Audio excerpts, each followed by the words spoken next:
Hello guys, welcome back to my channel in English Academy. Guys, please like, share, follow, comment and subscribe the channel.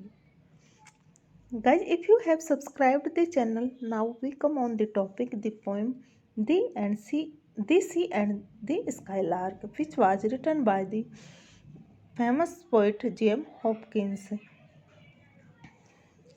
Guys, before explaining the poem, we will study about a little introduction of the poet J.M. Hopkins. Guys, the full name of J.M. Hopkins was Gaylord Manley Hopkins, and and who was born in a middle class family in 1844. Guys, he was educated at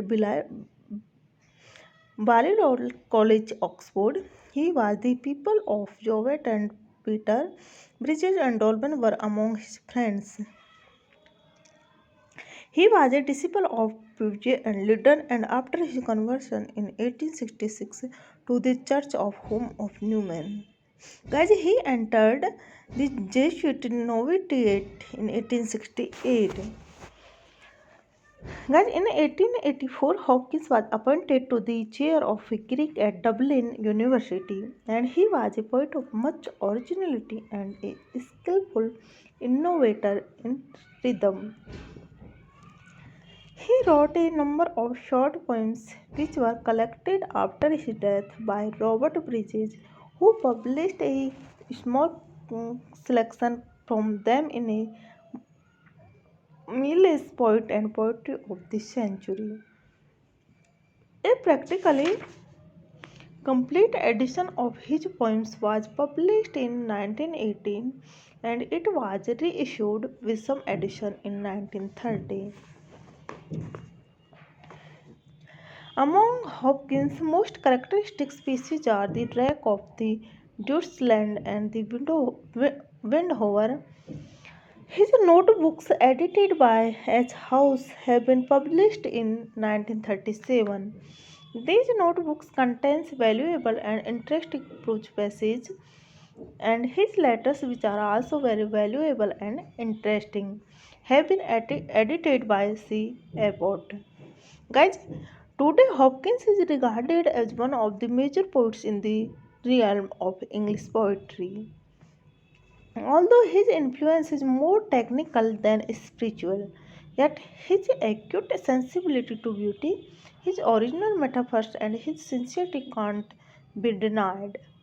Dr. F.R. Lewis writes about the J.M. Hopkins that the bent of his genius was so strong that we are forced to believe that his experimenting would have taken much the same lines, even if there had been no William Shakespeare. Hopkins belongs to Shakespeare, done Eliot as opposed to Spenser, Milton, and Tennyson. Mr. H. V. Ward, in his review of 20th century literature, observed the young poet of the new generations felt strongly the influence not only of Eliot but also that of an earliest poet, Gaylord Manley Hopkins, which of itself appealed to young minds almost despairingly conscious of the complexity of the civilizations into which they were born and of which they desired to be interpreters to the masses.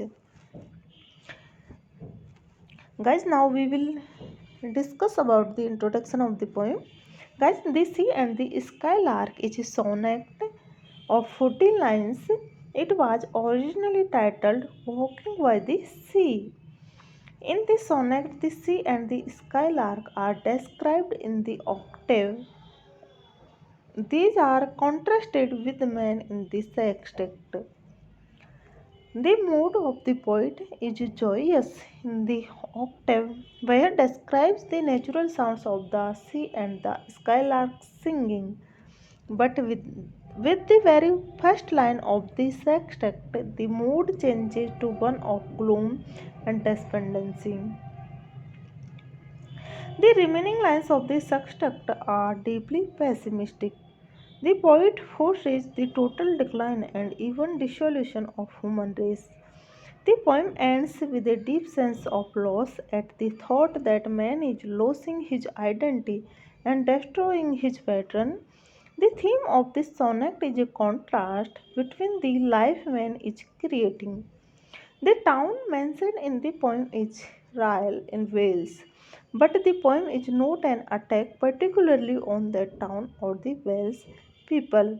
It is a general meditation on nature and man occasioned by a particular scenes. Guys, you know that this sonnet was written in 1877 in a seaside town a few miles from St. Buenos College. Hopkins lived there for about 3 years to complete his theological studies. In this sonnet, the sea and the skylark are contrasted with man, whose deterioration seems to the poet evident in a tasteless seaside town. It is a strident rhythm in part sprung and in others counterpointed. While walking near the sea, the poet hears two sounds which make a deep impression on him, largely to stress the contrast with the frail, crumbling town. He calls them to all to end. On, on his right is the sea, which at high tide bounds wildly against the shore.